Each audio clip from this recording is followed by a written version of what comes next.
जी अस्सलाम वालेकुम students, we are back again with another video of the chapter 10 of physics class 10 wave and motion.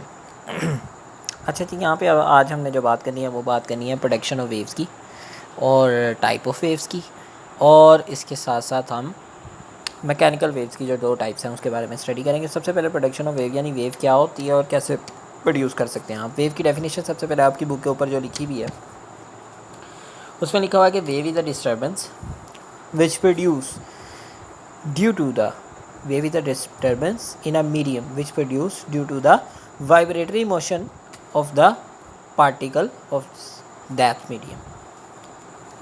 अब इसमें क्या होता है, देखें, एक पेंसिल ली हमने, पेन ऐसे या पेंसिल ऐसे, और उसे वाटर टैंक के अंदर जो पानी पड़ा हुआ है उसके अंदर डिप किया और ऊपर उठाया, फिर डिप किया और ऊपर, up and down up and down up and down. आप जब इस तरह दोबारा से अप एंड डाउन और फास्ट भी करेंगे, क्विकली करते रहेंगे, तो क्या होएगा कि जो वेव्स हैं वो प्रोड्यूस होना शुरू हो जाएगी। ऐसे करके रिपल्स आपके सामने जो हैं वो बनना शुरू हो जाएंगी। ठीक है, तो जब आप ये देखेंगे कि इस तरह के जो रिपल्स बनना शुरू हो गए हैं, तो आप असल में क्या कर रहे हैं, आप वेव प्रोड्यूस कर रहे हैं। कैसे कर रहे हैं, देखो, जब आपने ये जो वाटर है एक मीडियम है, वेव का मीडियम, आपने क्या किया, इस मीडियम के अंदर डिस्टर्बेंस पैदा की। किस तरह, एक दूसरे मीडियम के साथ जो कि पेंसिल है उसके साथ आपने इसके अंदर डिस्टर्बेंस पैदा की, और डिस्टर्बेंस जो है वो वजह बना किसका, प्रोडक्शन ऑफ वेव का। तो that's how you can produce a wave. अब आगे बात करते हैं हम टाइप्स ऑफ वेव्स की, और उसके बाद मैकेनिकल की जो दो टाइप्स हैं हम उसके बारे में बात करते हैं। अच्छा जी, basically there are two types of waves, one is mechanical and the other is electromagnetic waves. Mechanical waves कौन सी होती हैं, मैकेनिकल वेव्स वो वेव्स होती हैं जिनको कोई भी मीडियम रिक्वायर्ड नहीं होता फॉर देयर प्रोपगेशन। प्रोपगेशन क्या होता है, इशाअत करना यानी ट्रैवल करना। अब इसमें देखें साउंड वेव और वाटर वेव है। वाटर वेव जो है उसमें वाटर जो है वो एक मीडियम होगा, उसके बगैर वो ट्रैवल नहीं कर। साउंड वेव में एयर जो है वो एक मीडियम होगा। अगर आप वैक्यूम में साउंड यूज़ कर रहे होंगे या साउंड निकालने की कोशिश करें तो वो आपके रिसीवर तक नहीं पहुंचेगा, क्योंकि उसकी वजह यह है कि उन्हें because mechanical wave requires a medium.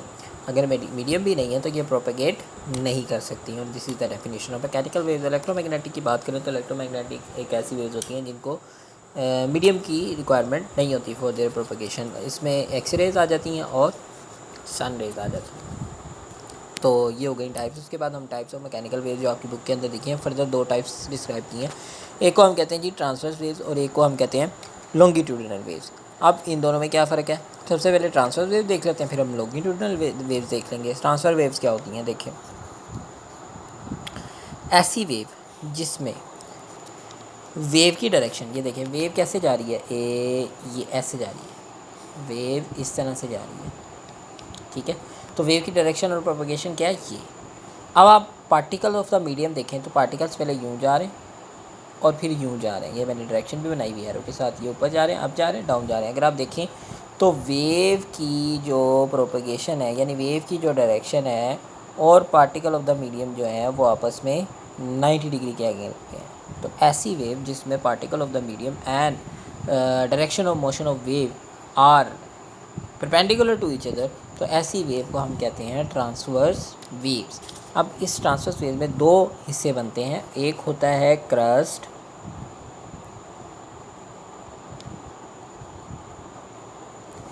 और एक होता है जी ट्रफ।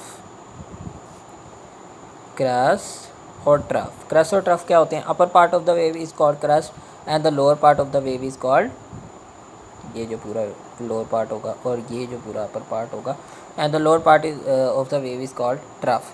अब एक क्रस्ट और एक ट्रफ जो दोनों हैं वो मिलकर वेव बनाते हैं।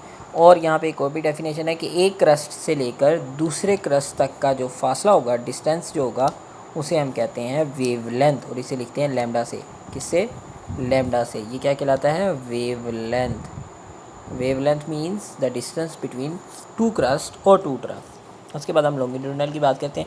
एक स्प्रिंग है, यहाँ पे डायग्राम बनाई है कि एक स्प्रिंग है, इसको आपने एक्सटेंड किया और रिलीज़ कर दिया।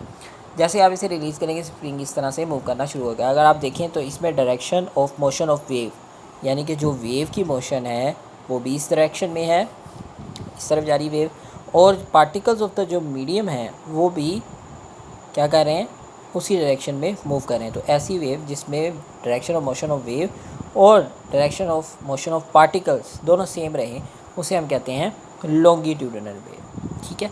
अब जैसे वहाँ पे क्रस्ट और ट्रफ बना था, तो यहाँ पे क्या है, यहाँ पे बनेंगे जी कंप्रेशंस और रेयरफेक्शंस।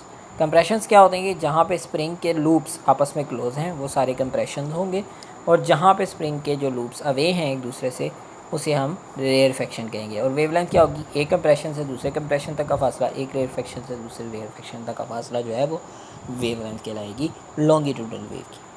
ओके, इसे भी लैम्डा से लिखेंगे, और लैम्डा जो है उसका वेवलेंथ का यूनिट जो है वो मीटर ही होता है। तो ये था कंप्लीट आज का लेक्चर।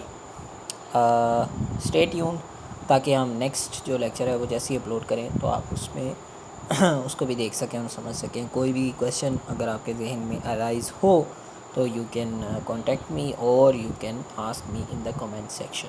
Thank you. अल्लाह हाफिज़।